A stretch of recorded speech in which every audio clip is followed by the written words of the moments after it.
तो दोस्तों, तो आप लोग कैसे हैं दोस्तों? आशा करता हूँ कि आप लोग अच्छे होंगे।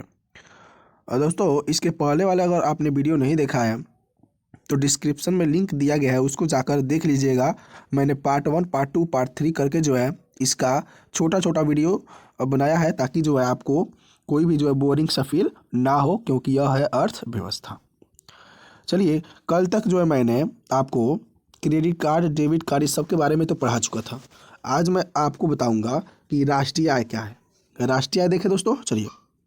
राष्ट्रीय आय का मतलब होता है कि किसी देश में एक वर्ष की अवधि में उत्पादित सभी वस्तुओं एवं सेवाओं के मौद्रिक मूल्य को ही क्या कहते हैं दोस्तों? राष्ट्रीय आय। मान लीजिए कि भारत में जो है, मान लीजिए भारत में जो है 100 बिलियन का क्या हुआ, 100 बिलियन का जो है, मान लेते हैं इतना तो नहीं है। मान लीजिए भारत में जो है एक साल में 100 बिलियन का जो है हम लोगों ने वस्तुएं क्या की, उत्पादित की, सेवाएं क्या की, उत्पादित की। तो ये जो हम लोगों ने वस्तुएं बेचा, चाहे वस्तु उत्पादित किया, चाहे जो सेवा उत्पादित किया, इनका जब हम क्या करेंगे, मूल्य जोड़ेंगे, किस रूप में? मौद्रिक रूप में, पैसे के रूप में। तो एक साल में जिस जो देश ने क्या किया है, कमाया है, वही क्या कहलाता है दोस्तों? राष्ट्रीय आय, राष्ट्र की आय। ठीक है दोस्तों, आगे हम चले। राष्ट्र की आय को क्या कहते हैं? राष्ट्रीय आय। देश का पैसा क्या कहलाता है? राष्ट्रीय आय, नेशनल इनकम, NI। ठीक है, चलिए आगे है दोस्तों कि आगे है मानव विकास सूचकांक। अच्छा, प्रति व्यक्ति आय भी है ना, प्रति व्यक्ति आय, इसको पहले इसके बाद देखते हैं, उसके बाद उसको देखेंगे। प्रति व्यक्ति आय है कि मान लीजिए जो देश का पैसा है दोस्तों, क्या है दोस्तों? देश का पैसा में अगर हम जनसंख्या से भाग कर देते हैं तो वह जो है प्रति व्यक्ति का आय क्या हो जाता है, हमारा निकल आता है। ठीक है, जैसे एक फॉर्मूला इसको दिया जाता है कि अगर आपको प्रति व्यक्ति आय निकालना है, PCI, तो आप क्या कर सकते हैं कि ऊपर जो है क्या कर सकते हैं, राष्ट्र की आय, राष्ट्र की आय कर सकते हैं, और नीचे जो है देश में जितनी जनसंख्या है, जनसंख्या, उसमें से क्या कर सकते हैं, भाग दे सकते हैं। तो ऊपर राष्ट्र की जनसंख्या, सॉरी, ऊपर राष्ट्र का आय और नीचे देश का कुल जनसंख्या। मान लीजिए कि 100 रुपये हम 10 आदमी में आया बांटने के लिए, तो हम उसमें कैसे कैसे मतलब उसको बांटते हैं बराबर बराबर। 100 रुपये में क्या करेंगे, 10 आदमी है तो 10 से भाग कर देंगे। सेम उसी तरह है दोस्तों, अगर राष्ट्रीय आय जितना भी है, मान लीजिए 100 करोड़ है, तो उसमें देश की जितनी भी जनसंख्या है उसे क्या कर देंगे, हम भाग कर देंगे, तो वो हमारा निकल जाएगा प्रति व्यक्ति आय। चलिए आगे हम चलते हैं। मानव विकास सूचकांक, ह्यूमन डेवलपमेंट इंडेक्स, इसका मतलब क्या होता है दोस्तों? देखते हैं। ये कहता है कि यह सूचकांक संयुक्त राष्ट्र विकास कार्यक्रम UNDP, क्या है दोस्तों? UNDP। ठीक है, मतलब का जो है इसका फुल फॉर्म क्या हो जाएगा?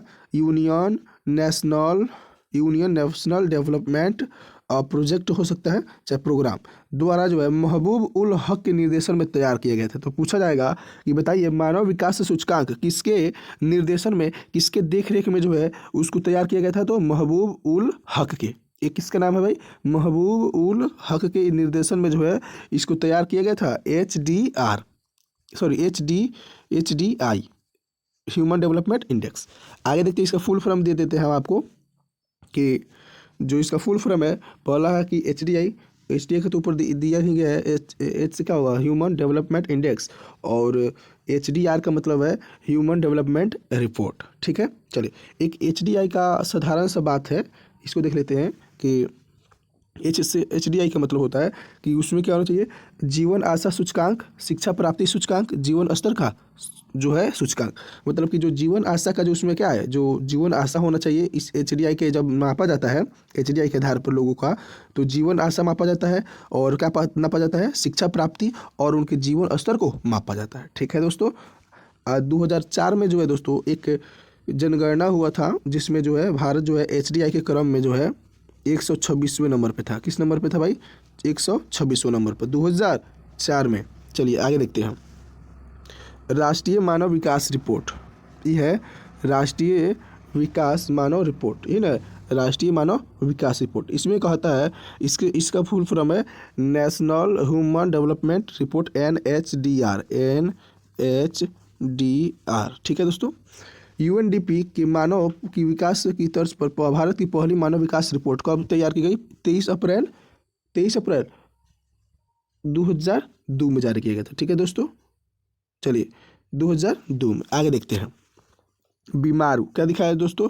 आप लोगों ने पढ़ा भी होगा, बीमारू राज्य का मतलब बीमारू राज्य देखते हैं। देखिए बीमारू राज्य का मतलब है दोस्तों कि BI से हो जाएगा आपको क्या, बिहार, M से हो जाएगा मध्य प्रदेश, A से हो जाएगा असम, R से हो जाएगा राजस्थान और U से हो जाएगा उत्तर प्रदेश। ये जो राज्य थे दोस्तों, ये जो कौन 1 2 3 4 5 जो 5 ये राज्य हैं, ये जो है विकास के सबसे क्या होते हैं, जो निचले पायदान होता है। जब 2004 में सर्वे हुआ था तो उस सर्वे में जो है ये पांचों राज्य जो है विकास के सबसे क्या थे, निचले पायदान पे थे। इसलिए इनको जो है इनको एक क्रम में रखा गया है। बीमारू कोई बोले तो बीमारू से मतलब कि इनका ये नहीं है, इनका फुल फॉर्म है बीमारू का। ठीक है, चलिए आगे है, बहुत इंपॉर्टेंट है दोस्तों, सबसे इंपॉर्टेंट जो होता है यही है इसमें का आधारित संरचना। आधारिक संरचना इंफ्रास्ट्रक्चर। ठीक है, इसमें क्या कहता है, आधारिक संरचना का मतलब उन सुख सुविधाओं से है जो देश को आर्थिक दृष्टि से मजबूत बनाते हैं। क्या बनाते हैं दोस्तों, आर्थिक दृष्टि से मजबूत बनाते हैं। जैसे दोस्तों बिजली हो जाएगा, जैसे बिजली हो जाएगा, परिवहन हो जाएगा, संचार हो जाएगा, बैंकिंग हो जाएगा, और आगे लिखा नहीं गया ना, बैंकिंग के अलावा जो है स्कूल हो जाएगा, कॉलेज हो जाएगा, दोस्तों, हॉस्पिटल हो जाएगा,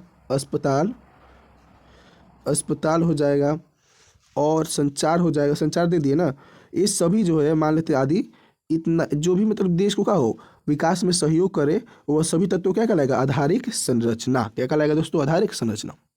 आज भर इतना ही रहने देते हैं, और आगे का जो है हम लोग 2 और पार्ट देखेंगे, और उसमें जो हमारा चैप्टर क्या हो जाएगा दोस्तों, ख़त्म हो जाएगा। ठीक है दोस्तों, चलिए वीडियो को देखने के लिए बहुत बहुत आपका थैंक यू। अगर आपने वीडियो अंत तक देख ही लिया है तो चैनल पर अगर नए हैं तो चैनल को भी सब्सक्राइब कर दीजिए, और वीडियो को ज़रूर लाइक कीजिएगा, क्योंकि आपका एक लाइक जो है हमारे को मोटिवेट करता है। Thank you.